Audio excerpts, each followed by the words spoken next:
அஸ்ஸலாமு அலைக்கும் வரஹ்மத்துல்லாஹி வபரகாத்துஹு. கண்ணியத்திற்குரிய எல்லாம் வல்ல அல்லாஹுவின் நல்லடியார்களே, அல்லாஹுவின் அருள் பொங்கும் புனிதம் நிறைந்த ரமலான் மாதத்தில் மிக்க மேலானவன் என்கிற சூரத்துல் அலாவுடைய விளக்கங்களை நாம் பார்த்து வருகிறோம். அதிலே நேற்றைய தினம் இறுதியாக 3வது வசனம், சப்ஹிஸ்ம ரப்பிக்கல் அலா அல்லதி ஹலக ஃபஸவ்வா வல்லதி கத்தர ஃபஹதா என்கிற இந்த 3வது வசனத்தின் முதல் பகுதிக்கான விளக்கத்தின் ஒரு பகுதியை பார்த்திருக்கிறோம். அல்லாஹ் படைத்த படைப்புகளுக்கு அந்த படைப்புகள் எவ்வாறு இயங்க வேண்டும் என்பதற்கான விதிகளை அல்லாஹ் நிர்ணயம் செய்திருக்கிறான். அந்த விதிகள் ஒருபொழுதும் மாற்றமடையாது. நெருப்பு சுடும் என்று அல்லாஹ் விதித்திருந்தால் அந்த நெருப்பு சூடு என்கிற இந்த பண்பை ஒரு கட்டத்திலேயும் அது தன்னை மாற்றிக்கொள்ளப் போவதே இல்லை.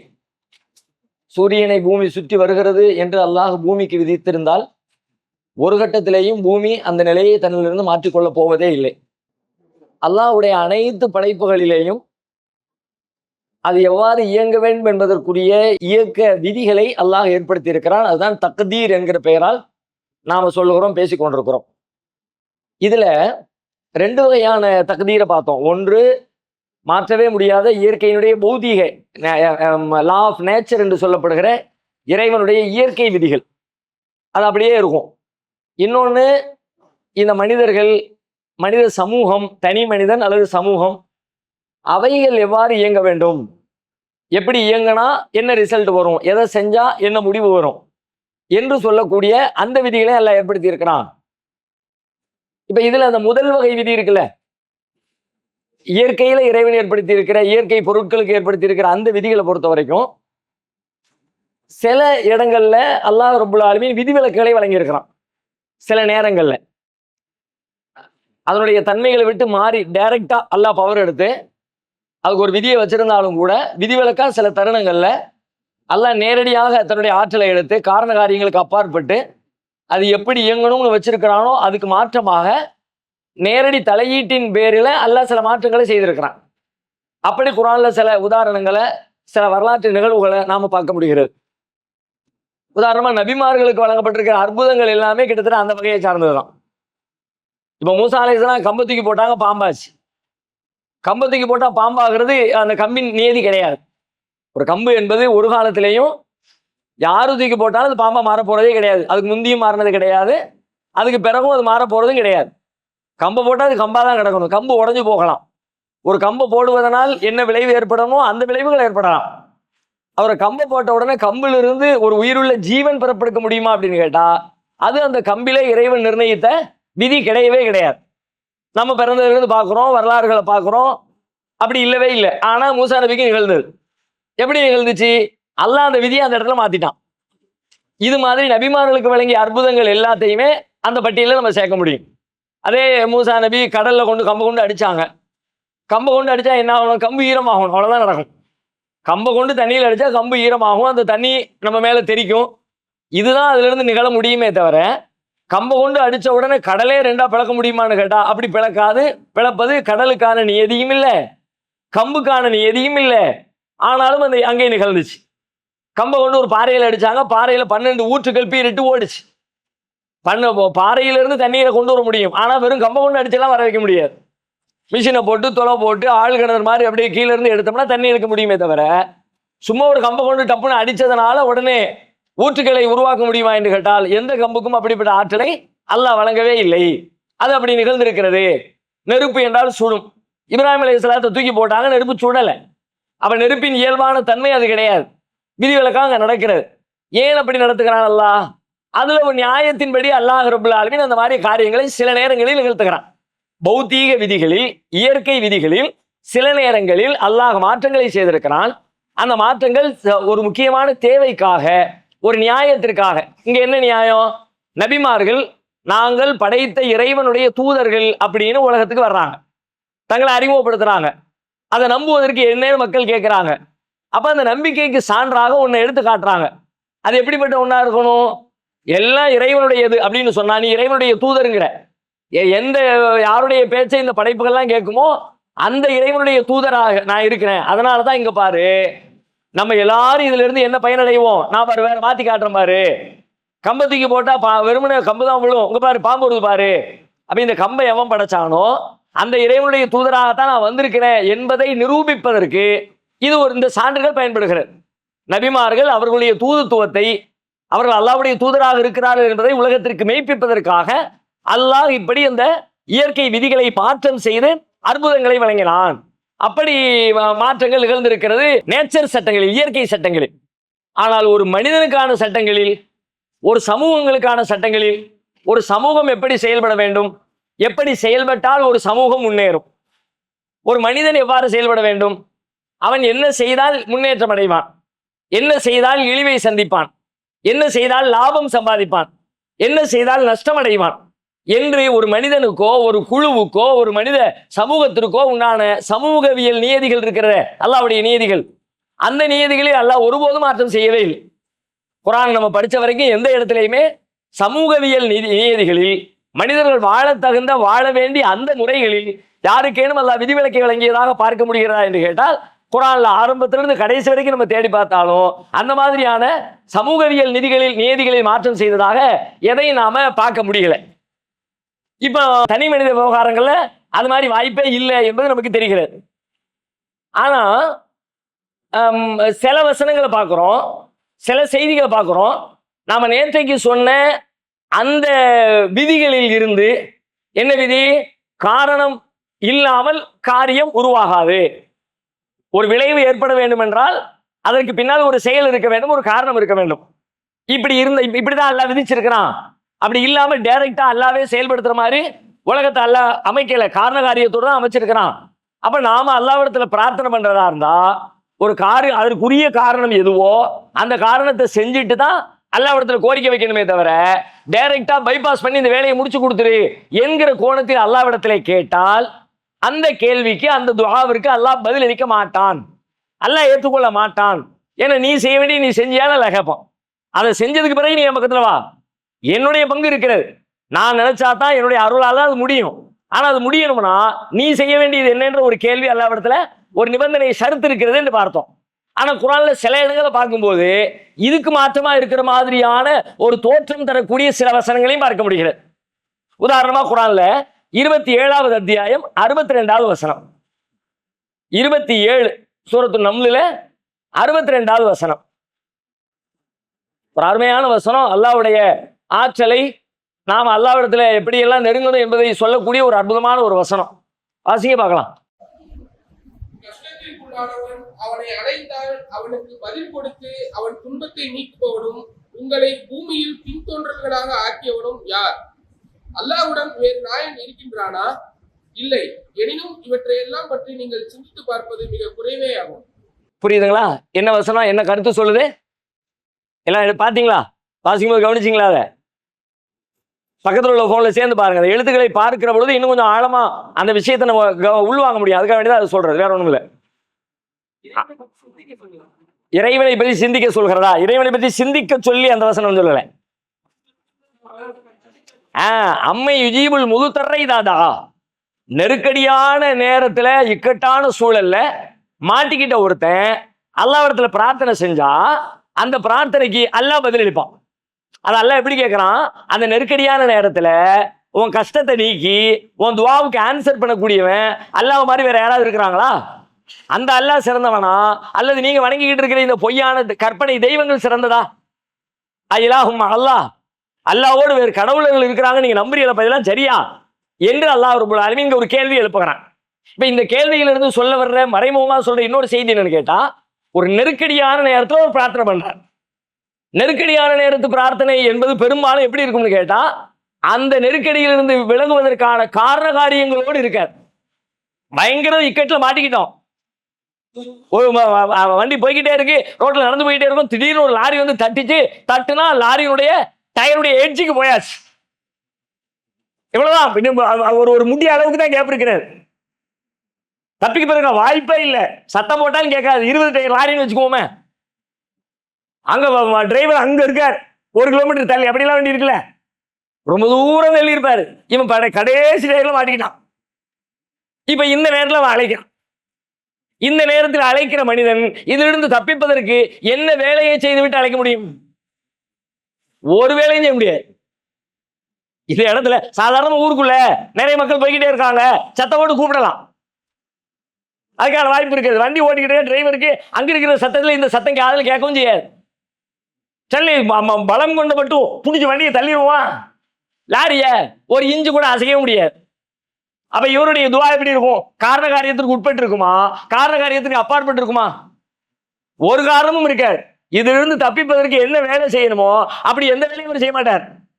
ஆனா அல்லாஹ் காப்பாத்தும்பார். காரணம் இல்லாமல் விளைவு இல்லை அப்படின்னா இப்ப இந்த துவாவை எல்லாம் ஏற்பாட மாட்டானா? இந்த துவா அல்லாஹ்விடத்துல என்ன நம்ம நேற்று சொல்லிவிட்டோம், நீ செய்ய வேண்டிய வேலையை செய்யாம அல்லாஹ்ட்ட கையை ஏந்தினா அல்லாஹ் ஏத்துக்க மாட்டான்னு. இப்ப இந்த துவா அல்லாஹ்விடத்திலே செய்யறதுக்கு ஒண்ணுமே செய்யல. இவர் ஒண்ணும் செய்யாம இவர் ஏந்துகிற இந்த பிரார்த்தனையை, இந்த கையேந்துதலை அல்லாஹ் ஏற்பாட மாட்டானா? ஏற்பான். எப்படி சொல்றோம்? எப்படி யூனுஸ் அலைஹிஸ்ஸலாம் கேட்டாங்க, அதுக்கான தீரி என்ன? ஓகே, அருமையான உதாரணங்களை சொல்லிட்டீங்க, குர்ஆன்ல இருந்து நேரடியான சான்றுகளை சொல்லிட்டீங்க. Very good, super. என்னன்னு கேட்டா வேற ஒண்ணுமே இல்ல, நீங்க செய்வதற்கு எதுவுமே இல்லாத கட்டத்தில், நீங்க செய்வதற்கு ஏதாவது இருக்குன்னா செஞ்சாதான் அல்லாஹ் ஏற்பான். செய்வதற்கு ஒண்ணுமே இல்லை, முடியாது, செய்வதற்கான சூழலோ வாய்ப்போ ஒண்ணுமே இல்லை. அல்லாஹ்விடத்துல நேரடியா கேட்டு அல்லாஹ் தன்னுடைய அருளால் தன்னுடைய கருணையால் நம்மளை காப்பாத்தினாலே தவிர மனித முயற்சியை கொண்டு, மனித ஆற்றலை கொண்டு, மனித உழைப்பை கொண்டு அங்கிருந்து மீள்வதற்கான ஒரு வேலை இருக்கிறதானா? அப்படி ஒரு வேலை இல்லவே இல்லை. யூனுஸ் நபி உள்ள மாட்டிக்கிட்டாங்க, மனித ஆற்றலை கொண்டு என்ன செய்வாங்க? ஒண்ணும் செய்ய முடியாது. படைத்த இறைவன் என்ன கத்துனாலும் கூப்பாடு போட்டாலும், மீன் வைத்த உள்ள இருந்து குத்துனாலும், எண்ணெய் தூக்கி உள்ள வச்சிருக்க வெளியே அனுப்புதியா இல்லையா, அப்படியெல்லாம் போட்டு மீனுக்குள்ள சண்டை போட்டு நடக்க போறது இல்லை, அப்படியெல்லாம் ஒண்ணுமே ஆகாது. அப்ப மனித ஆற்றலுக்கு உட்பட்டு எதையுமே செய்ய முடியாது. படைத்த இறைவனின் நேரடியான உதவியை தவிர நான் தப்பிப்பதற்கு வேற வாய்ப்பே இல்லைன்ற கட்டத்தில் பிரார்த்திக்கிறோம்ல, அந்த பிரார்த்தனைகள் இந்த பட்டியலுக்குள்ள வர. நீங்க செய்வதற்கு ஏதாவது இருந்தா நீங்க செஞ்சாதான் எல்லாம் ஏத்துக்குவோம். நீங்க செய்வதற்கு ஒண்ணுமே இல்ல, டைரக்டா கையேந்து. அதான் இங்க அல்லாஹ் சொல்றான், நெருக்கடியான நேரத்துல அல்லாஹ்விடத்துல கையேந்துற. இதே மாதிரி இன்னும் சில உதாரணங்கள் குர்ஆன் சொல்லுகிறது. வேற என்ன சொல்கிறது? 29வது அத்தியாயம் 65வது வசனம். இதே கருத்துப்பட அதை விளக்கக்கூடிய வேறொரு அம்சம் வாசிங்க. ஒரு மேலும் அவர்கள் மரக்கலங்களில் ஏறிக்கொண்டால் அந்தரங்க சுத்தியுடன் சன்மார்க்கத்தில் வழிபட்டவர்களாக அல்லாஹ்வை பிரார்த்திக்கின்றனர். ஆனால் அவன் அவர்களை பத்திரமாக கரைக்கு கொண்டு வந்து விழுந்தால் அவர்கள் அவனுக்கே இணைவிக்கின்றனர். நீங்க யார் மொழிபெயர்ப்பு படிக்கிறீங்க? எல்லாம் பழங்காலத்து தமிழா இருக்குது. அந்தரங்க சுத்தியுடன் நல்லாதான் இருக்கு, அதுவும் நல்லாதான் இருக்கு கேட்கறதுக்கு. இப்போ கடல்ல மாட்டிக்கிட்டான், கப்பல்ல பிரயாணம் பண்றவன் பிரயாணம் செய்து கொண்டிருக்கிற பொழுது ஃபைதார கிபு ஃபில் ஃபுல்கி, கடல்ல கப்பலுக்குள்ள மாட்டிக்கிட்டான். அங்க என்ன மாட்டிருப்பான்? அங்க உள்ள மாட்டுதல் என்ன? பெரிய புயலா இருக்கலாம், ஒரு பெரும் மழையாக இருக்கலாம், அப்படியே அலைகள் மேலும் கீழும் தூக்கி போடலாம். இந்த மாதிரியான நேரத்துல தப்பிக்கிறதுக்கு என்ன? அங்க மாற்றணும், அப்படிதான் மாட்டணும். அங்க போய் இன்கம் டாக்ஸ்ல மாட்டிக்க மாட்டான், அங்க போய் வேற எந்த சிக்கலையும் அவன் மாட்டல. அங்க மாட்டினது கடல் அலைகளுக்கு இடையில், கடலின் காற்றுகளுக்கு இடையில், அந்த நடுக்கடல புயலுக்கு இடையில் மாட்டிக்கொண்டால் இந்த இடத்துல புயலில் இருந்தோ, காற்றில் இருந்தோ, பெருமழையில் இருந்தோ, அந்த அலைகளின் துன்பத்தில் இருந்தோ ஒரு மனிதன் தப்பிக்க வேண்டும் என்று சொன்னால் இப்ப அவன் அல்லாஹ்விடத்துல கையேந்துகிறான். அந்த கையேந்துகிற அந்த பண்பு அல்லாஹ் சொல்றான், தஅவுல்லாஹ முக்லிஸீன லஹுத்தீன், தூய உள்ளத்தோடு படைத்த இறைவனை தவிர இந்த இடத்துல நம்மளை காப்பாற்றுறதுக்கு யாருமே இல்லைங்கிற அந்த மன தெளிவோடும், என் இறைவன் என்னை காப்பாற்றுவான் என்கிற நம்பிக்கையோடும் அல்லாஹ்விடத்துல கையேந்துகிறான். ஃபலம்மா நஜ்ஜாஹும் இலல் பர், அல்லாஹ் அந்த கையேந்துதலை ஏற்று அவனை பத்திரமான முறையில் தரைக்கு கொண்டு வந்து சேர்த்து விடுகிறான். நாம் அவர்களை காப்பாற்றி கரைக்கு கொண்டு வந்து சேர்த்து விடுகிறோம். அதுக்கு பிறகு அவன் நன்றி கேட்டவன் நான் மறக்கிறான். அல்லாஹ்விடத்துல துவா இன்னொரு வசனத்துல சொல்லுவான், மர்ரக அல்லம் எதுனா இல்ல உர்ரிமஸ்ஸா, அவனுக்கு என்னமோ சங்கடமே வராத மாதிரியும் நம்ம இடத்துல துவாவே செய்யாத மாதிரியும் அப்படி போறானே. இங்க வந்த உடனே அங்க அவ்வளவு சிரமப்பட்டோம், அல்லாஹ் காப்பாத்திட்டான் கையேந்தின உடனே. ஆனா வெளியே வந்த உடனே நம்ம அவனுக்கு சிரமமே வராத மாதிரியும் அவன் துவாவே செய்யாத மாதிரியும் நம்ம அவனுக்கு உதவியே செய்யாத மாதிரியும் என்னமோ கண்டுக்காம போறானே. இப்படியான இந்த சூழலில் ஒரு மனிதன் அவன் இதிலிருந்து தப்பிப்பதற்கு என்ன செய்ய முடியும்? ஒண்ணும் செய்ய முடியாது, ஒண்ணுமே செய்ய முடியாது. கடவுள் நடுக்கடல மாட்டிக்கிட்டு ஊருக்குள்ள இருந்தா கூட ஏதாவது செய்யலாம், யாரையாவது துணைக்கு அழைக்கலாம், கூப்பிடலாம், போகலாம், ஏதாவது வேலைகளை பார்க்கலாம், காத்து அடிக்குது மேல இருந்து கீழே கூச்சிடலாம், ஒரு பில்டிங்க்கு பின்னாடி போய் ஒளிஞ்சிக்கலாம். பெரிய கடை இருக்குது, கடைக்குள்ள நுழைஞ்சு சட்டை எடுத்து உள்ள மாட்டிக்கலாம், காத்து அடிக்குதுப்பா தப்பிச்சிடணும்பான்னு சொல்லிவிட்டு நடுக்கடல்ல மாட்டிக்கிட்டவனுக்கு படைத்த இறைவனுடைய உதவியை தவிர வேற எந்த உதவியும் இல்லை. அந்த நேரத்துல களப்பற்ற முறையில் அல்லாஹ்விடத்துல துவா செஞ்சா அல்லாஹ் அந்த துவாவை ஏற்கிறான். நீயே அதுக்கு என்ன செஞ்ச அப்படின்னு கேட்கறது இல்லை. என்ன காரணம்? வேற ஒண்ணுமே இல்லை, அதுக்கான எந்த வாய்ப்பும் இல்லை, எந்த சூழலும் இல்லை, நீ செய்வதற்கு ஒண்ணும் இல்லை. அல்லாஹ்வுடைய செயல் மட்டும்தான் மிச்சம் இருக்கு. இது அதிலிருந்து விதிவிலக்காக நாம தெரிந்து கொள்ள வேண்டிய காரணத்தோடு தான் காரியங்கள். எந்த ஒரு விளைவுக்கும் முன்னால் ஒரு செயல் இருக்க வேண்டும், செயல் இல்லாமல் காரியங்கள் நிகழவே நிகழாது. ஆனால் இது மாதிரியான நெருக்கடியான தருணங்களில் அல்லாஹ் விதிவிலக்காக தன் ஆற்றலை நேரடியாக பயன்படுத்தி காரண காரியங்களுக்கு அப்பாற்பட்டு நமக்கு உதவி செய்யக்கூடியவனாக இருக்கிறான் என்கிற விஷயத்தை அதனுடைய தொடர்ச்சியில கூடுதலாக நாம தெரிந்து கொள்ள வேண்டும். இது அதனுடைய இரண்டாவது செய்தி. அடுத்து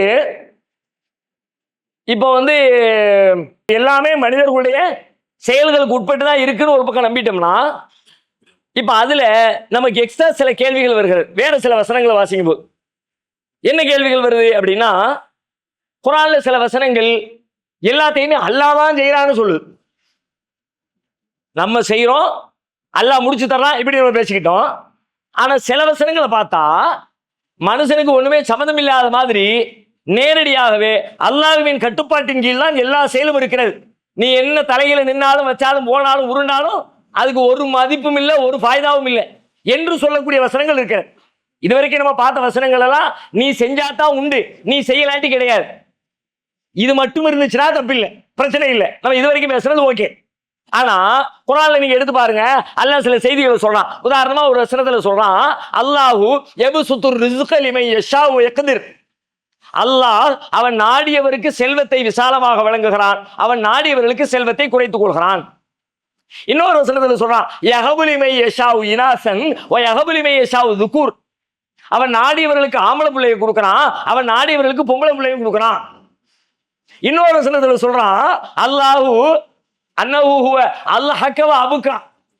அல்லாஹ் தான் உங்களை சிரிக்க வைக்கிறான், அல்லாஹ் தான் உங்களை அழ வைக்கிறான், அல்லாஹ் தான் அதை செய்யறான், அல்லாஹ் தான் இதை செய்யறான், அல்லாஹ் தான் ரிஸ்க கொடுக்கறான், அல்லாஹ் தான் வாழ்வை கொடுக்கறான், அல்லாஹ் தான் கண்ணியத்தை கொடுக்கறான். தூத்தில் முல்க மன் தஷா வ தன்ஸிஉல் முல்க மிம்மன் தஷா வ துஇஸ்ஸு மன் தஷா வ துதில்லு மன் தஷா பியதிக்கல் கைர். நபியே நீங்க அல்லாஹ் பார்த்து சொல்லுங்க, யா அல்லாஹ் உன் கையில தான் எல்லாமே இருக்குது. என்னெல்லாம் இருக்குது? மாலிக்குல் முல்க், அரசர்க்கெல்லாம் பெரும் அரசனே. தூத்தில் முல்க மன் தஷா, நீ நாடியோருக்கு ஆட்சியை கொடுக்கிறாய். வ தன்ஸிஉல் முல்க மிம்மன் தஷா, நாடியோரிடமிருந்து ஆட்சியை பறித்துக் கொள்கிறாய். வ துஇஸ்ஸு மன் தஷா, நீ நாடியவருக்கு கண்ணியம் அளிக்கிறாய். வ துதில்லு மன் தஷா, நீ நாடியோரை இழிவுபடுத்தி விடுகிறாய். எல்லாம் நீதான் செய்யற. இந்த வசனங்கள் எல்லாம் என்ன சொல்லுதுன்னா, டைரக்டா அல்லாஹ் எல்லாம், உனக்கெல்லாம் ஒரு ஆற்றலும் இல்லை, ஒரு பவரும் இல்லை, ஒரு வேலையும் இல்லை. இப்ப இந்த ரெண்டையும் எப்படி புரிந்து கொள்வது? ஒரு பக்கத்துல நீ செஞ்சாதான் செயல், இன்னொரு பக்கம் எல்லாம் நான் தான், டைரக்டா பைபாஸ் பண்ணி நம்ம வழியாத்தான் எல்லாம் நடக்குது. உனக்கு வருமான லாபம் வரணுமா? நான் செஞ்சாதான் உண்டு. நீ கடையை திறந்ததுனால லாபம் கிடையாது, நீ குடும்பம் நடத்தினதுனால புள்ள கிடையாது, நீ விழுந்து விழுந்து படிச்சதுனால அறிவு கிடையாது, நீ ஜிம்ல போய் கரலக்கட்டையை தூக்குனதுனால உடம்பு கிடையாது. நான் நாடுனா அங்கங்க அப்படி அப்படியே பெரிய பெரிய கட்டையை கொடுத்துருவேன். கரலா கட்டை மாதிரி இப்படி கையை தூக்கணும், இங்க ஒரு கட்டை, இங்க ஒரு கட்டை, அங்க ஒரு கட்டை, அங்க ஒரு கட்டை. அது நம்ம கண்ட்ரோல் தம்பி, ஒண்ணும் இல்லப்பா. இப்ப இந்த ரெண்டு வசனங்களும் மேலோட்டமாக பார்க்கிற பொழுது மோதுவதை போல தோணுகிறது. இந்த ரெண்டையும் எப்படி இணைத்து புரிந்து கொள்வது? முயற்சி செய்யணும். சரி, இந்த முரண்பாட்டை நீக்குங்க. முயற்சி செய்யணும் தான் நேற்று பூரா பார்த்துட்டேன். இப்ப நீ முயற்சி செய்ய தேவையில்லைங்கிற மாதிரி இது இருக்குத. நீ எதுக்கு போட்டு ரிஸ்க் தருவன் நானு, நீ எதுக்கு உழைக்கிற, கண்ணியம் தருவன் நானு, நீ எதுக்கு தேர்தல் நினைக்கிற?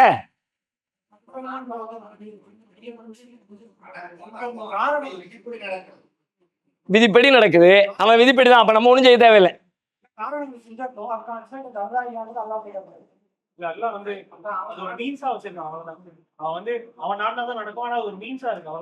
வேற ஆ ஆ இப்போ நான் வைக்கிற முரண்பாடு முதல்ல உங்களுக்கு நல்லா விளங்கிடுச்சுன்னா அதுக்கான பதிலை கண்டறிஞ்சே ஆகணும். இல்லாட்டி உங்களுக்கு குர்ஆன் மீது முழுமையான நம்பிக்கை வராது. அப்படியும் பேசும் இப்படியும் பேசும் அப்படின்னு சொல்லிக்கிறான் அல்லாஹ், ஒரு நம்பிக்கைக்கு சொல்லிக்கிறான். சும்மா சைடு சப்போர்ட்டுக்கெல்லாம் பதில் இருக்கக்கூடாது. பதில் நான் அப்படி நங்கூரம் போட்டவா இருக்கணும். பதில் பெருமை வந்துடக்கூடாதுன்ற காட்டி தான் சொல்றான். மற்றபடி இது நேச்சர் இல்லை, ஒரு அறிவுரை கேட்டு சொல்லப்படுறது. அப்படியா புரிஞ்சுக்கிறது? ஓகே.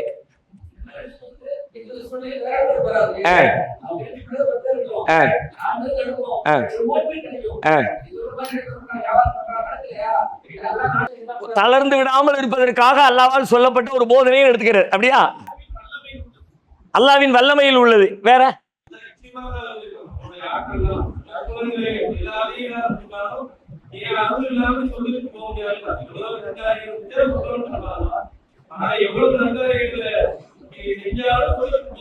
Very good, super.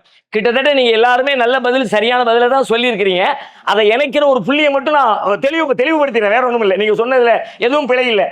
ஆறுதலுக்காக, மன நிம்மதிக்காக, பலப்படுத்துவதற்காக, முக்கியமா சொன்னா இதை 2 பதிலா பிரிச்சுக்கலாம். ஒண்ணு என்ன அப்படின்னு கேட்டா, சுப்ரீம் பவர் அல்லாஹ்வுக்கு இருக்குங்கிற நம்பிக்கை. அது கண்டிப்பா இருந்தே ஆகணும்.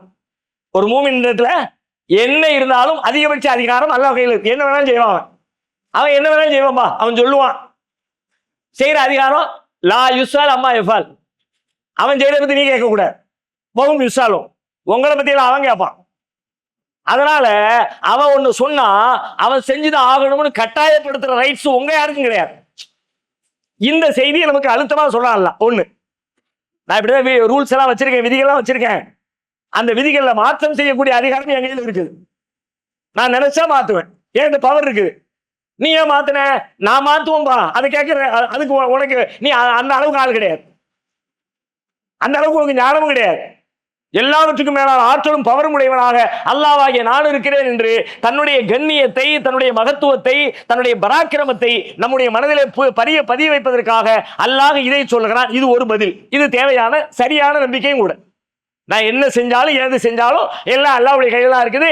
தேவைப்பட்டா அப்படி அந்த பக்கம் திருப்பிடுவான், தேவைப்பட்டா இந்த பக்கம் திருப்பிடுவான். உருண்டாலும் புரண்டாலும் கடைசி எஞ்சில் அவன் தான் அப்படிங்கிற நம்பிக்கை நமக்கு வேணும். ஒண்ணு. ரெண்டாவது, இங்க சொல்லப்பட்ட இந்த வசனங்களில் இருக்கிற எந்த செய்தியுமே அதை மறுக்காது. எதை மறுக்காது? அல்லாஹ் நீ செஞ்சாதான் நான் செய்வேன், அந்த விளைவு ஏற்படும் சொன்னான்ல, அதுக்கு முரணானது இல்லவே இல்லை. இந்த வசனங்கள்லாம் மேலோட்டமா பார்த்தா முரண் மாதிரி தெரியும். ஆனா குர்ஆன் நம்ம எப்படி புரிஞ்சுக்கணும்? குர்ஆன்ல ஒரு வசனம் இருக்கிறது என்றால் அந்த கருத்துப்பட இருக்கிற மொத்த வசனங்களையும் சேர்த்து வச்சுதான் முடிவு வரணும். இந்த வசனங்கள்ல எல்லாம் அல்லாஹ் தன்னை பற்றி, தன்னுடைய ஆற்றலை பற்றி சொல்லுகிறான். ஆனால் வேறு வசனங்களில் இந்த ஆற்றல் எப்போது நிகழும் என்பதை சேர்த்து சொல்லுகிறான். ரெண்டையும் சேர்த்து தான் நீங்க முடிவுக்கு வரணும். இந்த வசனத்துல பாதியை சொல்லல. அல்ல என்ன பாதியை சொல்லல? மனிதனுடைய பங்கை பற்றி பேசவில்லை. மனிதனின் பங்கை பேசவில்லை என்கிற காரணத்தினால் மனிதனின் பங்கு இல்லை என்று பொருள் அல்ல. அதை இது மறுக்காது. ஏன்னா வேற வசனம் பேசுது. வேற வேற வசனங்கள்ல மனிதனுடைய பங்கு பத்தி சொல்லிட்டான். இந்த வசனத்துல சொல்லல. ஒரு வசனத்தில் சொல்லப்படாது, இன்னொரு வசனத்தில் சொல்லப்பட்டிருக்கும். ரெண்டையும் மேட்ச் பண்ணி பார்க்கும்போது அல்லாஹ் தான் ரிஸ்க் தர்றான், அல்லாஹ் தான் தர்றான், மாற்றுக்கு எடுத்தே இல்லை. ஆனா வேற வசனம் சொல்லுது நீ அதுக்கான உழைப்பை எல்லாம் மேற்கொண்டால் அல்லாஹ் தருவான். ரெண்டையும் மேட்ச் பண்ணுங்க, கிளியர் ஆயிடுச்சு. ஒன்று அல்லாஹ்வின் மீதான நம்பிக்கை ஒரு பக்கத்துல, அதே நேரத்தில் நம்முடைய இந்த வசனங்களை வைத்துக் கொண்டு நீங்க வேற முடிவுக்கு போக முடியாது. நேரடியாக அல்லாஹ் செஞ்சிருவான், நான் செய்ய தேவையில்லை, நான் உழைக்க தேவையில்லை, நான் பாடுபட தேவையில்லை என்று மறுப்பதற்கு இந்த வசனங்கள் உதவவே உதவாது. ரெண்டையும் சேர்த்து வச்சு முடிவுக்கு வரும் பொழுது இந்த வசனங்கள் இதற்குரிய காரணங்களோடு நிகழ்கிற பொழுது அல்லாஹ் ரிஸ்க் தருவான். அதற்குரிய காரணங்களோடு நிகழ்கிற பொழுது அல்லாஹ் பிள்ளையை தருவான். உரிய காரணங்களோடு நிகழ்கிற பொழுது அல்லாஹ் ஆட்சியை தருவான். அல்லாஹ் நேரடி ஆட்சியை தர போறது இல்லை. உலகத்தை யாருக்கு ஆட்சியை கொடுத்தான்? டைரக்டா யாரை இப்படி தூக்கி யாரை வச்சான்? அல்லாஹ் தேர்தலை வச்சுதான், புரட்சியை வச்சுதான், சண்டையை வச்சுதான், அப்படித்தான் எல்லாம் கொடுத்தான், அப்படித்தான் கொடுப்பான். ஆனால் அல்லாஹ் அதை தனக்கு சொந்தம் கொண்டாடுறான். ஃபைனல் டிசிஷன் எடுத்து வேலையை நடத்துறது நான் தான் என்று சொல்லுகிற காரணத்தினால் மனிதனுடைய பங்கை இந்த வசனங்களின் வழியாக நாம மறுத்துவிடக் கூடாது. ஒண்ணு. அடுத்து பாருங்க, இன்னொரு முக்கியமான ஒரு விதி. விதிகள் தான் மனித வாழ்வில் மிகச்சிறப்பான இடத்தை அதை கரெக்டா புடிச்சுக்கிட்டு சந்தேகத்துக்கு வேலை அல்லாஹ் சொன்னா கரெக்ட் தான்ப்பா அப்படின்னு முழுசா நீங்க நம்பி கண்ணை மூடிக்கிட்டு செய்றீங்கன்னு வச்சுக்கோங்க, ரிசல்ட் அல்லாஹ் சொன்ன மாதிரியே வந்து நிற்கும். நீங்க செய்யறதுக்கு முன்னாடியே சொல்லிவிடலாம். செய்யறதுக்கு முன்னாடியே இப்படித்தான் முடிவு வரப்போகுது, ஏன் நான் இதைத்தான் செய்யறேன், இப்படித்தான் செய்யறேன், மாற்றம் இல்லாம செய்யறேன், என்ன ஆகும்? மூசா நபிக்கு என்ன ஆச்சோ அதே ஆகும், ஈசா நபிக்கு என்ன ஆச்சோ அதே ஆகும், முகமது நபிக்கு என்ன ஆச்சோ அதே ஆகும். ஏன்னா அல்லாஹ்வுடைய சுன்னத்தில் மாற்றம் இல்லை, ஒரே மாதிரி இருக்கும். இது அல்லாஹ் ரொம்ப அழுத்தம் இருக்கு. நேற்று ஒரு வசனம் பார்த்தோம், இன்னொரு வசனம் சொல்ற பாருங்க. ஒரே வசனத்துல 2 வார்த்தையை போட்டு எப்படி கவுண்டர் அட்டாக் கொடுக்குற பாருங்க. 35வது அத்தியாயம் 42, 43. 43 வாசிங்க. 35ல சூரா ஃபாத்திர்ல 43. அன்றியும் அவர்கள் பெருமை அளித்தவர்களாக பூமியில் தீமைகளை செய்யவும் சூழ்ச்சி செய்தார்கள். ஆனால் தீமைகள் செய்வதற்கான அச்சூழ்ச்சி செய்தவர்களே தவிர வேறெவரையும் சூழ்ந்து கொள்ளாது. இவர்களுக்கு முன் சென்றோர் இறைவனுக்கு மாறு செய்து தண்டனை பெற்ற வழியை தான் இவர்களும் எதிர்பார்க்கின்றனரா? அப்படியாயின் அல்லாஹ்வின் அவ்வழியில், அதாவது பாவம் செய்தோர் தண்டனை பெறுவதில் யாதொரு மாற்றத்தையும் நீ காண மாட்டீர். அல்லாஹ்வின் அவ்வழியில் திருப்புதலை நீ காண மாட்டீர். அதுல உள்ள அரபி வார்த்தையை, கடைசி வார்த்தையை கவனிங்க. அரபு வாசிக்க பார்க்கலாம், ஒரு ஆள் நல்லா இருக்கும், வாசிக்கவே நல்லா இருக்கும் அந்த வார்த்தை. வலன் தஜித லி சுன்னத்தில்லாஹி தஹ்வீலா, ஃபலன் தஜித லி சுன்னத்தில்லாஹி தப்தீலா, வலன் தஜித லி சுன்னத்தில்லாஹி தஹ்வீலா. ஒரே விஷயம் தான். முதல்ல சொல்றா தப்தீல், அல்லாஹ்வுடைய சுன்னத்தில், சுன்னத்துல்லா பாத்துறோம்ல, சுன்னத்துல்லா தான் இப்ப நம்ம பேசிக்கிட்டு இருக்க விஷயம், அல்லாஹ்வுடைய நியதிகள். அந்த அல்லாஹ்வுடைய நியதிகளில் ஃபலன் தஜித நீர் காண மாட்டீர், லி சுன்னத்தில்லாஹி தப்தீலா அல்லாஹ்வுடைய சுன்னத்திலே எந்த மாற்றத்தையும் நீர் காண மாட்டீர், வலன் தஜித லி சுன்னத்தில்லாஹி தஹ்வீலா அல்லாஹ்வுடைய சுன்னத்தில் எந்த திருப்புதலையும் நீர் காண மாட்டீர். யூட்டர்ன்லாம் போடவே மாட்டான், வச்சா நங்கூரம் போட்ட மாதிரி இருக்கும். நீ இந்த வேலையை செஞ்ச, பெருமை அடிச்சு ஆணவம் கொண்ட லிஸ்ட்டை பார்த்துக்க. பிறவுனுக்கு என்ன ஆச்சு பார்த்துக்க, ஆது சமுதாயத்துக்கு என்ன ஆச்சு பார்த்துக்க, சமூக சமுதாயத்துக்கு என்ன ஆச்சு பார்த்துக்க.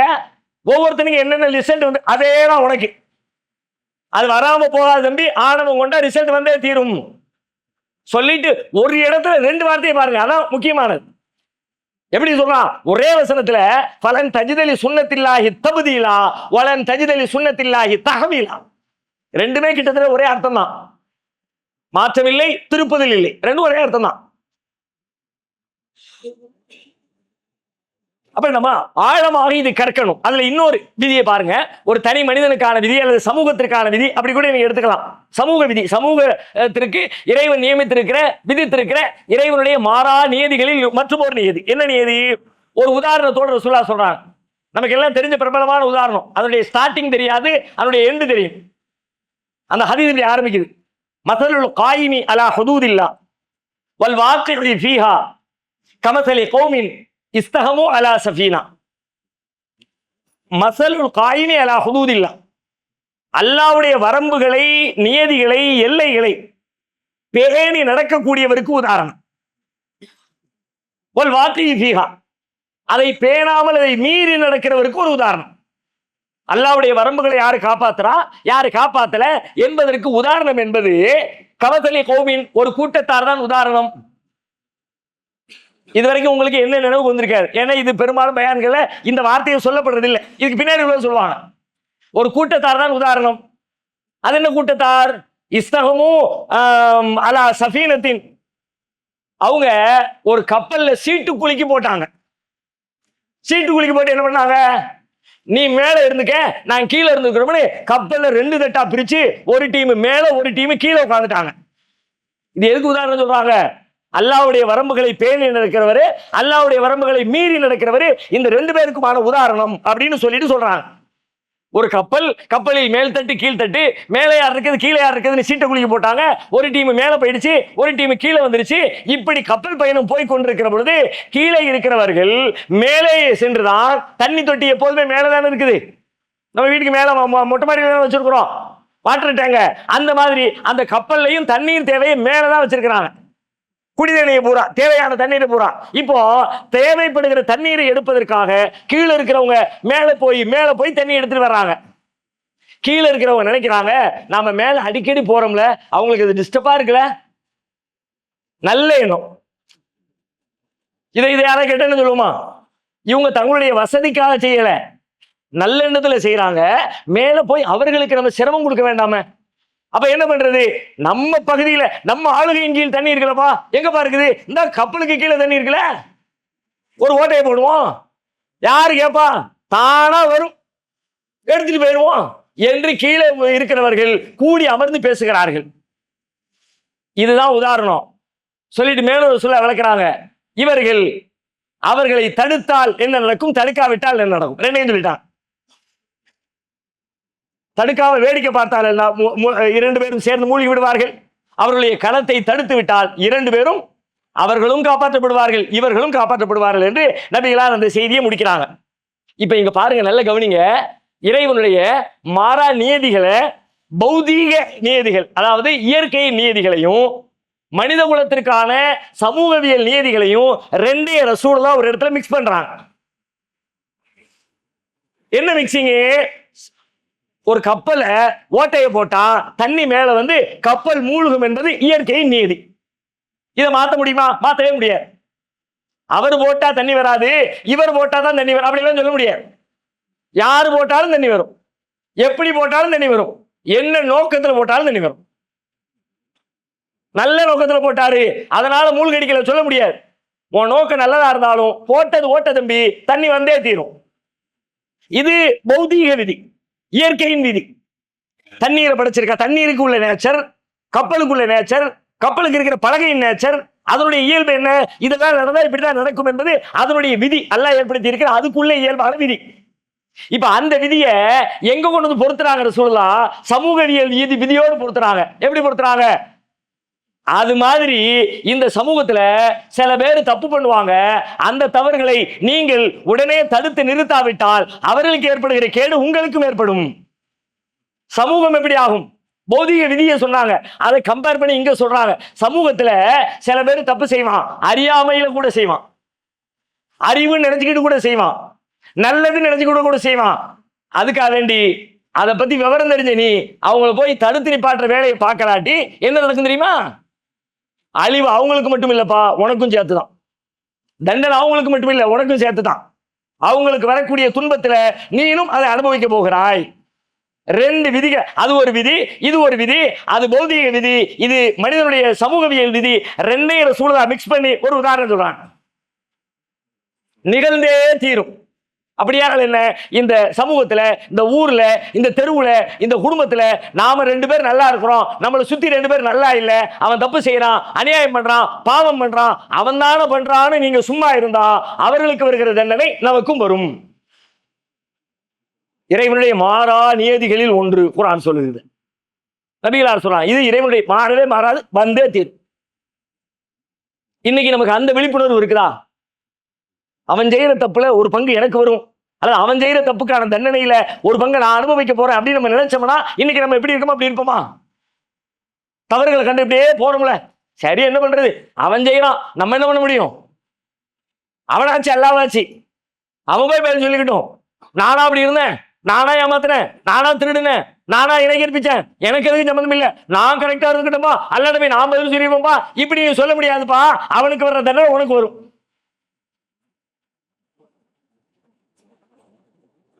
இன்னொரு வசனம் சொல்லுது பாருங்க, 8வது அத்தியாயம் 25வது வசனம். நபிகளார் சொன்ன இந்த நபி மொழியை உறுதிப்படுத்தக்கூடிய குர்ஆனுடைய ஒரு வசனம். 8வது அத்தியாயம் 25வது வசனம். வத்தகு ஃபித்னத்தன், ஒரு சோதனையை பயந்துக்க. என்ன சோதனை தெரியுமா? லா துஸீபன்னல்லதீன ஸலமூ மின்கும் ஹாஸா, அது உங்கள யாரு தப்பு பண்ணினானோ, யாரு அநியாயம் பண்ணினானோ அவனை மட்டுமே பிடிக்க நினைக்காத, அவனுக்கு பக்கத்துல இருக்க உன்னையும் வந்து பிடிக்கும்.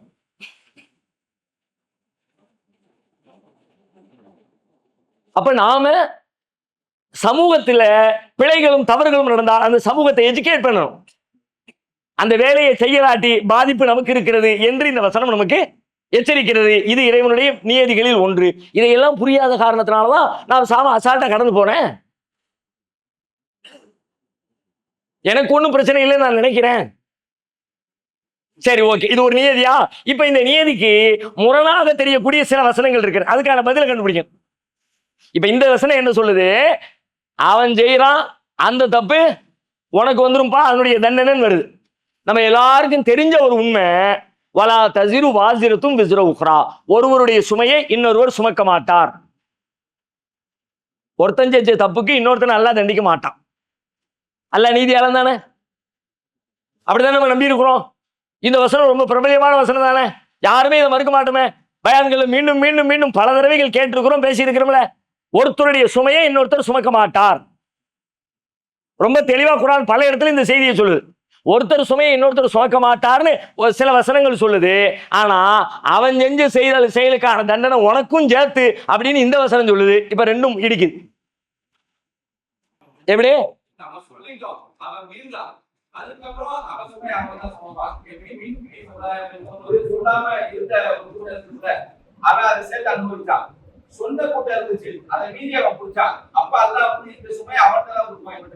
ஒண்ணு வேற வேற தவறுகள் ரெண்டா பிரிச்சு பார்க்கலாம். இது ஓகே, வேற சூப்பர். வேற வெரி குட், சூப்பர். அதான் கிட்டத்தட்ட மிகச்சரியான பதில். ரெண்டு பதிலுக்குள்ளே நியாயம் இருக்கு. ரெண்டு என்ன பதில்? ஒண்ணு, நான் சொல்ல வேண்டியதை சொல்லிட்டேன்னு நீங்க தப்பிக்க நினைச்சா தப்பிப்பதற்கு வாய்ப்பு இருக்கிறது என்று வேறொரு மீன்பிடி கூட்டத்தாருடைய நிகழ்ச்சியை வச்சு பார்க்கும்போது அப்படி தெரிகிறது. ஆனா இந்த விதிகள் இருக்குல்ல, ஒருத்தருடைய சுமையை இன்னொருத்தர் சுமக்க மாட்டார் என்கிற விதி உலகத்துக்கான விதி இல்லை, அது மறுமைக்கான விதி. நாளை மறுமையில நீ செஞ்சது உனக்கு, அவன் செஞ்சது அவனுக்கு. இந்த உலகத்துல நான் செஞ்சது எனக்கு, என் பக்கத்துல செஞ்சவனு எனக்கு. அவன் சிகரெட் குடிப்பான், நான் இருமுவேன். குடிச்சது அவன் தானேன்னு சொல்ல முடியாது. அவன் ராங் ரூட்ல வண்டியை ஓட்டுவான், நான் சாவேன். நான் ஓட்டலையே, செத்தது நான் தான். அவன் செஞ்சதுக்குரிய தண்டனை நீ அனுபவிச்சுதான் ஆகணும். இந்த உலகம் அப்படித்தான். ஒருவரின் சுமையை இன்னொருவர் சுமக்க மாட்டார் என்பது மறுமையில. இந்த உலகத்துல ஒருத்தன் செய்கிற தப்புடைய தண்டனைகளை நாம அனுபவிக்கத்தான் வேண்டும். அதுல இருந்து நாம தப்பிக்கவே முடியாது. ஓகேவா? மறுமையில அவரவர் துல்லியமா அல்லாஹ் கணக்கு பார்ப்பான். யார் யார் என்ன செஞ்சாங்களோ எக்ஸ்ட்ரா அவனுக்கு சுமத்தப்படாது. ஓகே, இப்ப அதுல இன்னொரு கேள்வி வருகிறது. என்ன கேள்வி? 29வது அத்தியாயம் 13வது வசனம். மறுமைக்கு இன்மைக்குன்னு பிரிச்சாச்சு. இப்போ அதுல எக்ஸ்ட்ரா ஒரு கேள்வி. 29 சூரத்துல் அன்கபூத்ல 13.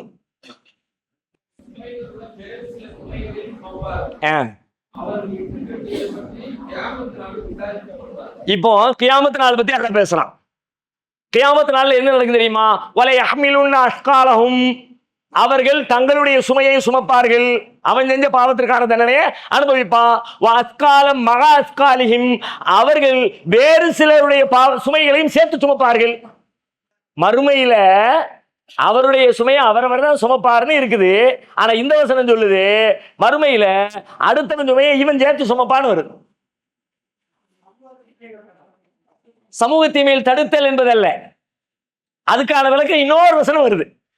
நம்ம யோசிச்சு சிந்திச்சுலாம் முடிவெடுக்க தேவையில்லை, அல்லாவே அதுக்கு ஆன்சர் பண்ணிடலாம். 16வது அத்தியாயம் 25வது வசனம். இந்த கேள்விக்குமான ஆன்சரை சூரா நஹல் சொல்கிறது. 16:25. லியஹ்மிலு அவுஸாரஹும் காமிலத்தை யௌமல் கியாமத்தி வமின் அவுஸாரில் லதீன யுதில்லூனஹும் பிகைரி இல்ம். நாளைக்கு மறுமையில அவன் செஞ்சதை அவன் சுமப்பான். அவன் யாரை வழிகெடுத்தானோ அவங்களையும் சுமையும் சேர்த்து சுமப்பான். சும்மா சாதாரண ஆளுடைய சுமை இல்லை.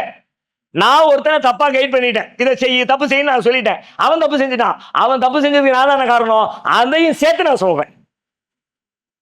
மறுமையா அது எனக்குள்ளதான், அது அவனுக்குள்ளது இல்லை. கரெக்டா சொல்ல போனா அது அவனுக்குரியதை நான் சுமக்கல, அவனுக்குரியதை அவன் தான் சுமக்கிறான். ஆனா அவனை வழிகெடுத்தல, அதுக்குரியதை சேர்த்து நான் சுமக்கிறேன். அப்ப இந்த இடத்துல நாம புரிந்து கொள்ளக்கூடிய இறைவனுடைய நியதி என்னன்னு கேட்டா, இந்த உலகத்துல பிறர் செய்யக்கூடிய தவறுகளை நாம தவிர்க்காவிட்டால், தடுக்காவிட்டால், சீரமைக்காவிட்டால் அதனால் ஏற்படக்கூடிய அல்லாஹ்வுடைய அழிவுகளோ தண்டனைகளோ கோபமோ சோதனையோ அதற்காக இந்த உலகத்தில் ஏதேனும் வருமானால் வரும், வராம இருக்காது, வரும். ஆனா இப்ப நம்ம என்ன பண்ணிக்கிட்டு இருக்கோம் தெரியுமா? அந்த சோதனைகளை எல்லாத்துக்கும் வேற வேற காரணம் வச்சுக்கிட்டு வேற வேற அது மோடி வந்திருக்காயா, பசுமாட்டின் பேரை கொண்டுகிட்டு இருக்காயா, அது என்னமோ அரசியல், இது ஏதோ RSS, இது அவன் செஞ்சது, இது இவன் செஞ்சது. அல்லாஹ் உனக்கு செய்யறான். என்ன செய்யறான்? நீ வேடிக்கை பார்த்தல, தப்புகளை கண்டிக்காம இருந்தல, அதுக்காக வேண்டி சில பேருக்கு கொடுக்கறது உனக்கு சேர்த்து வருது. அதை நம்ம வாழ்க்கையோடு நம்ம பொருத்தாம வேற யார் வாழ்க்கையோடையோ வேற எந்த பிரச்சனையோடையோ உங்களுக்கு துன்பம் வருகிறது, சோதனை வருகிறது, பிரச்சனை வருகிறது, உங்களுடைய அறியாமையால், உங்களுடைய பிழையால், உங்களுடைய தவறுகளால். இது இறைவனுடைய நியதிகளில், மாறாத நியதிகளில் மற்றும் ஒரு நியதி என்று குர்ஆன் சொல்லுகிறது. அதைவிட முக்கியமான இன்னொரு நீதி இருக்கிறது. நாம் ஒவ்வொருத்தரும் கண்டிப்பா தெரிஞ்சு ஆக வேண்டிய, இன்னைக்கே ஆக்ஷன்ல இறங்கி ஆக வேண்டிய ஒரு முக்கியமான விதி. இந்த நிமிஷமே நீங்க ஆக்ஷன்ல இறங்கி ஆகணும். கேட்டுட்டு போக முடியாது. அது தகவல் இல்லை, இன்ஃபர்மேஷன் இல்லை. உங்க வாழ்க்கையோட, உங்களுடைய ஒவ்வொரு நாளோட, ஒவ்வொரு நிமிடத்தோட சம்பந்தப்பட்ட இறைவனுடைய மாறாத நீதி ஒன்று இருக்கிறது. அந்த நீதியை பார்க்கறதுக்கு முன்னாடி ஒரு கேள்வி. என்ன கேள்வி? இப்போ உங்க வாழ்க்கை ரொம்ப சுபிட்சமா, ரொம்ப சுகமா, ரொம்ப இன்பமா, ரொம்ப ஹாப்பியா, ரொம்ப மகிழ்ச்சியா அப்படிதான் இருக்கா? இல்ல கொஞ்சம் நெருக்கடி இருக்கு, கொஞ்சம் கஷ்டமா தான் இருக்கு, அது கொஞ்சம் சிரமம் இருக்குது, கொஞ்சம் பிரச்சனை இருக்குது அப்படின்னு சொல்ற மாதிரி இருக்கா? இப்போ இப்படி இப்படி கேட்கிறேன். அதாவது இன்னைக்கு அல்லது இந்த வாரம் அல்லது இந்த மாசம் ரொம்ப போட்டு உங்களை டென்ஷன் ஆக்கி, இப்படி ஒரு சிக்கலை மாட்டிக்கிட்டோமே, இப்படி ஒரு பிரச்சனை, இப்படி ஒரு துன்பம், இப்படி அதனால ஆயிடுச்சு, இதனால ஆயிடுச்சுன்னு உங்களுக்கு வந்த ஒரு துன்பம் குறித்து நீங்கள் உங்களை மன அழுத்தத்துக்கு ஆளாயிருப்பீங்கல்ல. உங்க வாழ்க்கையில தனிப்பட்ட துன்பத்தை நீங்க சமூகமோ மார்க்கமோ அதையெல்லாம் போட்டு மிக்ஸ் பண்ணாம, உங்களுக்கு பர்சனலா ஏற்பட்ட ஒரு மனக்கவலை, ஒரு துன்பம், ஒரு நெருக்கடி, அந்த நெருக்கடிக்கான காரணம் என்ன? ஒவ்வொருத்தருக்கும் ஒண்ணு இருக்கும். உங்களுக்கு நீங்க ஃபீல் பண்றதை நீங்க சொல்லுங்க. ஏதாவது ஒரு துன்பம், ஒரு குடும்ப கவலையா இருக்கலாம், மனைவி பஞ்சாயத்தா இருக்கலாம், பிசினஸ்ல நஷ்டமா இருக்கலாம், தொழிலாளிகள் ஒத்துழைக்காத சிக்கலா இருக்கலாம். கடையை திறந்து விட்டாங்க, மறுநாள் லீவ் போட்டு படுத்துனா போனை போடுறேன், எடுக்கவே மாட்டேங்க, கள்ளப்பையா, அவ்வளவுதான், முதலாளி மண்டை பைத்தியம் முடிச்சிடும். ஒரு போன் எடுத்து சொல்லவா செய்யலாமாங்க? டென்ஷனா? டென்ஷன் தான். இப்படி ஒண்ணு ஒரு காரணம் இருக்குல்ல. ஏங்க நொய்யின்னு நோம்பு ஆரம்பிச்ச நாள்ல இருந்து நோம்பு வைக்க விடுறாங்க வீட்டுக்காரி. வா ஜவுளி கடைக்கு போவோம், வா அந்த கடைக்கு போவோம், வா இந்த கடைக்கு போவோம். ஏன்னா இவ்வளவு முடிச்சனோ தெரியல. இருக்கலாம். இப்படி இப்படி பர்சனலா உங்களுக்கு ஏற்பட்ட துன்பத்திற்கான காரணங்களை பற்றி சொல்லுவேன். துன்பத்தை சொல்லல, துன்பத்திற்கான காரணம். இப்போ உங்களுக்கான பிரச்சனைக்கு யார் காரணம்? ஏதோ ஒரு பிரச்சனை மைண்ட்ல வச்சுக்கோங்க. அதை நீங்க சொல்ல வேண்டாம். பப்ளிக்ல சொல்லி அதுக்காக பெரிய விளையாட்டு போயிடும். அதை சொல்ல வேண்டாம். பஞ்சாயத்து சொல்ல வேண்டாம். பஞ்சாயத்துக்கு இதான் காரணம், இது மட்டும் சரியா இருந்துவீங்க. நப்சு, உங்க நப்சு தான் காரணமா? ஒண்ணு வேற.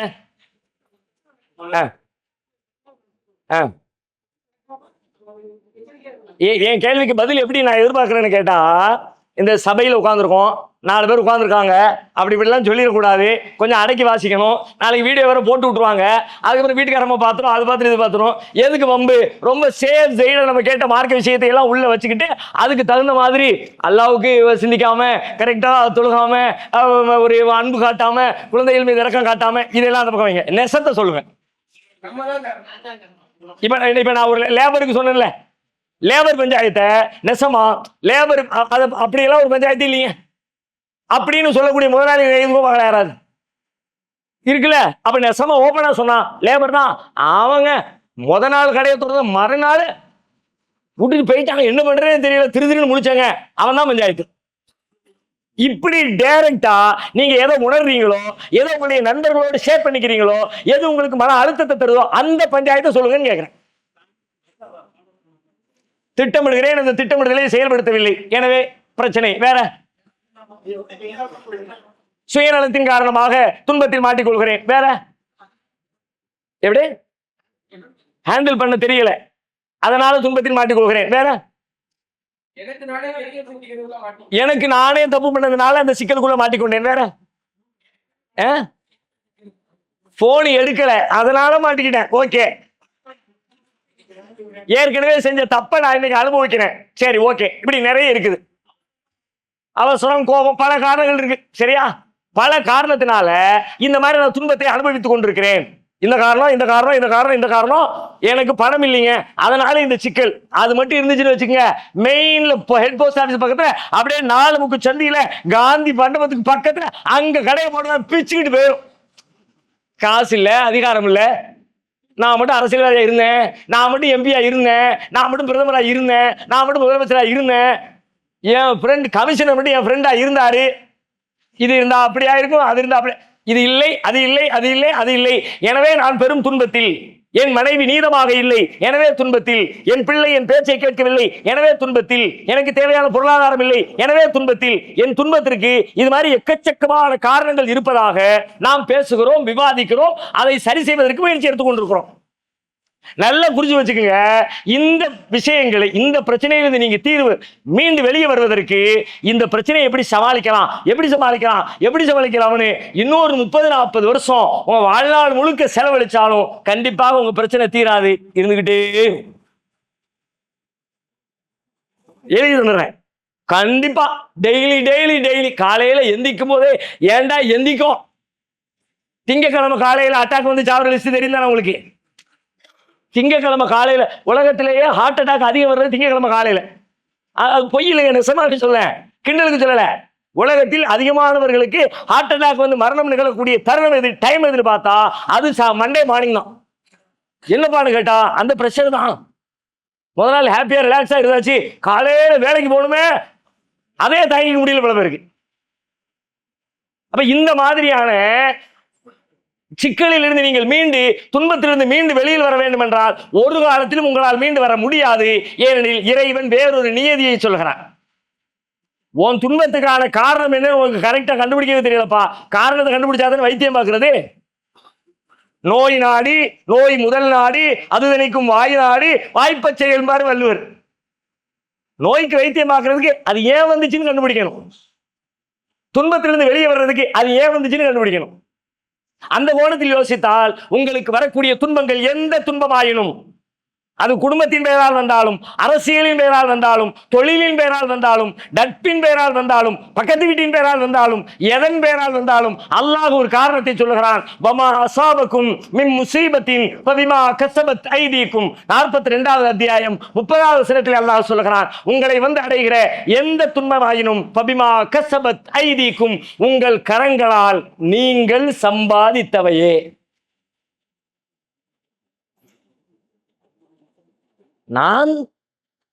அவன் தாங்க வந்து முட்டுனான். நான் ரைட்டா தாங்க போனேன், அவன் தான் வந்து முட்டுனான். நான் ஒண்ணுமே பேசலைங்க. அவளா பேசினா வீட்டுக்காரி, அவளா சண்டை போட்டா, அவளா பேச தூக்கிட்டு வீட்டுக்கு போயிட்டாங்க. நான் ஒண்ணுமே சொல்லலைங்க. நம்ம சொல்லுவோம்ல, இப்ப அல்லாஹ் பதில் சொல்றான், வமா அஸாபக்கும் மின் முஸீபத்தின் ஃபபிமா கஸபத் ஐதீக்கும், உங்களை வந்து அடைகிற எந்த துன்பமாயினும் உங்கள் கரங்களால் நீங்கள் சம்பாதித்தவையே.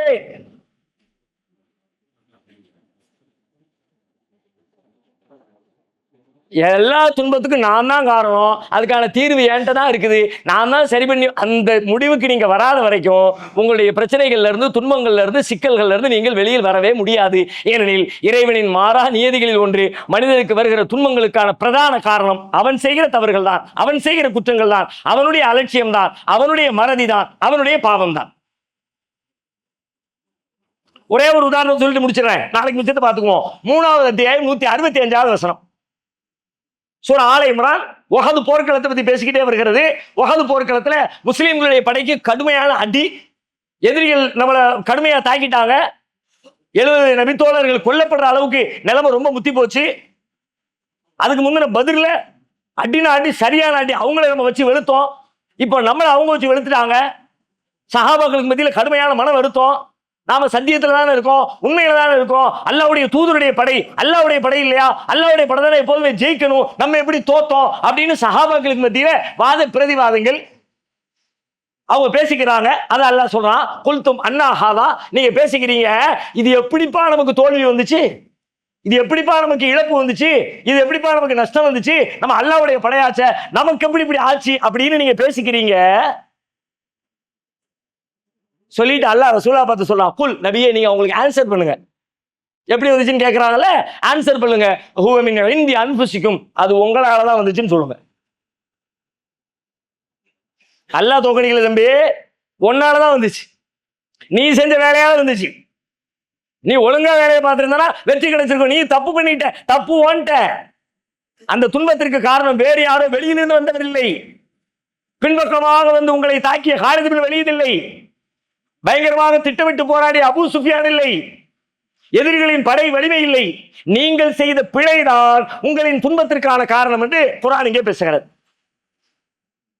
அப்படியானால் நம்முடைய வாழ்வில் துன்பத்திற்கான மிக முக்கியமான காரணம் நாம் தான். எப்படி காரணம், எப்படி அதிலிருந்து மீளலாம் என்பது குறித்த செய்திகளை இன்ஷா அல்லாஹ் நாளை தினம் தொடர்ந்து பார்க்கலாம். வாஹிரு தஅவானா அல்ஹம்துலில்லாஹி ரப்பில் ஆலமீன். அஸ்ஸலாமு அலைக்கும் வரஹ்மத்துல்லாஹி வபரகாத்துஹு.